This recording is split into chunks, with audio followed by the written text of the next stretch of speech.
All right, here with his take. I admit it publicly. He's a friend of mine. We don't agree a lot on politics. It's ESPN host. He's a rock star. There is no, as far as I'm concerned, there is no ESPN without my friend Stephen A. Smith. I watched you on The View today. How you doing? All right. How you doing, Sean? Congratulations on the election, the results. Thank you. You called it. You said it was going to happen. I can't refute it. I can't refuse the fact that the president of the United States, the president-elect, is well deserving of it. It was a romp. It was an annihilation. I know a lot of people are trying to, label it like, he won a little bit in a lot of different places. I don't want to hear that. He won, and he won in absolutely convincing fashion, so much so that I think that in light of those results, we have to look at this election as a referendum on the Democratic Party and America saying, we're not feeling where you are. We're not feeling where you tried to go. We want no part of it. We're not having it. And they made their choice, and we all have to accept it. And you were very gracious, by the way. Privately, we have our own conversations, and you said that to me, and I'll live with it. And I've had elections that I really wanted my side to win, that they lost. And you know what, Stephen A., I go on, and I plow through, and I do my job. There's not going to be retribution. None of the hosts of The View are going to be taken off. I used to go on that show. They wouldn't even they wouldn't accept a conversation with me at this point. Isn't that pretty pathetic? Because I used to like Whoopi Goldberg. Joyless Behar, she's a little, yeah. I would ask that you don't look at the show. What you should look at is the ideological tilt that has taken place in our country. We've gotten to a point where, God forbid, somebody has a difference of opinion and a different form of ideology, then you're damn near the Antichrist. And that's not what makes this country great. I mean, the reality is that, we could sit up there and we could say what we want, and everybody has their different opinions about Donald Trump. You know how I felt. You knew why I didn't vote for him. I don't like the way he behaves. I think the presidency is a statesmanship position, and I think that level of hubris that he's accustomed to showing needs to be dialed back significantly. But having said that, the bottom line is simple. You can look at a lot of things on the right or the left. He talked about the economy. Okay, Biden inherited, what was it, like 1.5% in terms of inflation. It ballooned to over 9.1% before it got dialed down a little bit. We looked at open borders. Barack Obama was once considered the deporter in chief because he actually deported more folks than Donald Trump. But Biden comes into office, and the first thing he does, day one, executive order, he opens the borders. And obviously that created so much tension. And then you look at the culture wars, the identity politics, some of the transgender issues that people were bringing up in terms of individuals transitioning from male to female and wanting to participate in female sports and stuff like that, or sharing the same bathroom as females and all of this other stuff.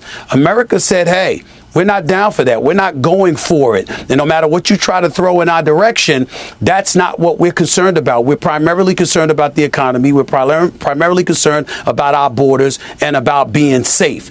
And they voted that way to send that message. And all we've heard over the last couple of days is folks going absolutely bat crazy because the candidate that they preferred to win didn't win. And I just want to take a moment to remind everybody, this is America. Guess what? Sometimes you don't get what you want.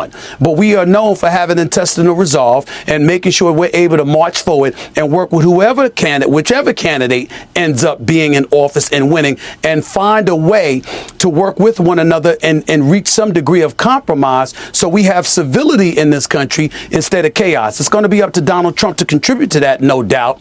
But the way I've seen some of the Democrats reacting since Kamala Harris lost, to be quite honest with you, is utterly ridiculous. I'm not going to get into any names, but it's been utterly ridiculous. One thing, when I'm on your show, I do all the talking. When you're on my show, I let you do all the talking. We kind of have this unspoken agreement because but together when we have conversations, they're really thoughtful conversations. They're real. We keep it real. Okay. You always tell me to stay in my lane politics. I tell you to stay in your lane sports, but you're making a lot of sense tonight, and they would be wise to listen to you. And more importantly, the spirit in which you're telling it, and I give you a lot of credit for that. Here's where I see it, and tell me what you agree or disagree with. They could not run on one thing that they could point to where we were better off than we were 4 years ago. One major thing that improved the lives of the American people. The campaign ended with, you're a racist, you're a Nazi, you're a fascist, a misogynist. Even Barack Obama and Stacey Abrams calling African-American men misogynists and sexist. Stacey Abrams says they're racist. And a lot of what they said was just flat-out lies.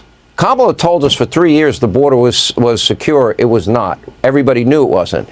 She said for 3 years that inflation was transitory and denied that we had an inflation problem.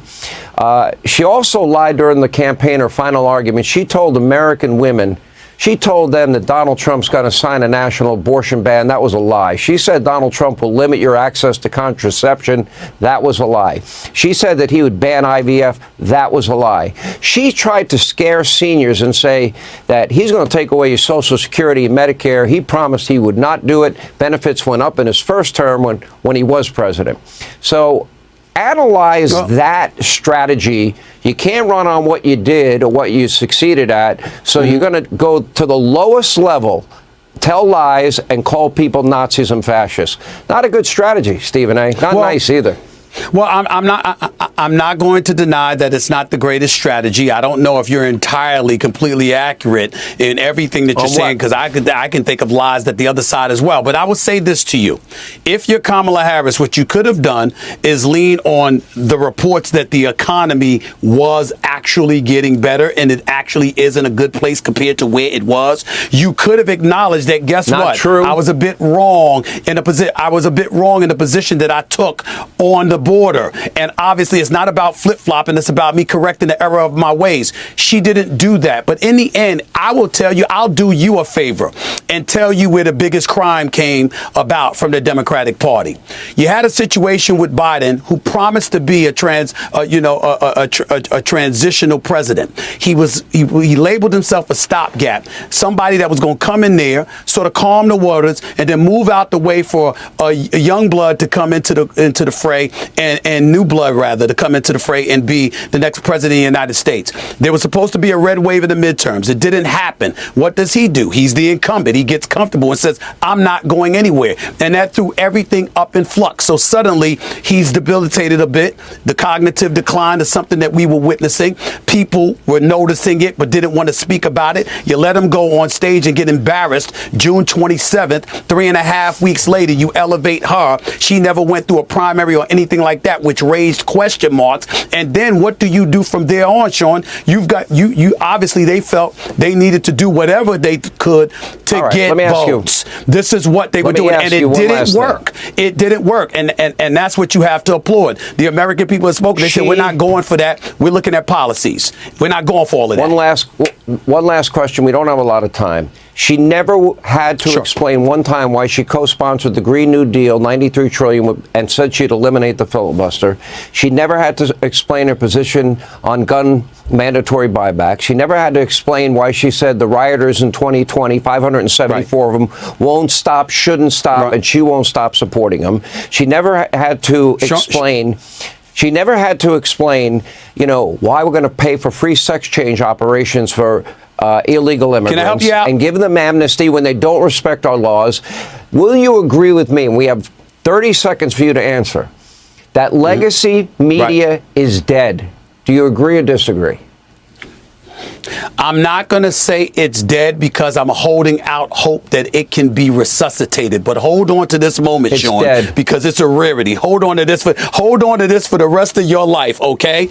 I am going to agree with you from the standpoint that what was done was inexcusable, because it was favoritism in the media, and it had no place in it for a presidential election. You got to call balls and strikes, and that's not what people on both sides are doing, but especially the left over the last couple of days. They ain't calling balls and strikes, and they're wrong. You're right, and it's your day. Enjoy it. It's a rare moment, but you got it. I'm not looking for a rare moment. You and I have an announcement we're going to make pretty soon. I think it'll shock people. Fair enough? Could I tease it that way? Oh, Lord. No, there's nothing to tease as of yet. I'm thinking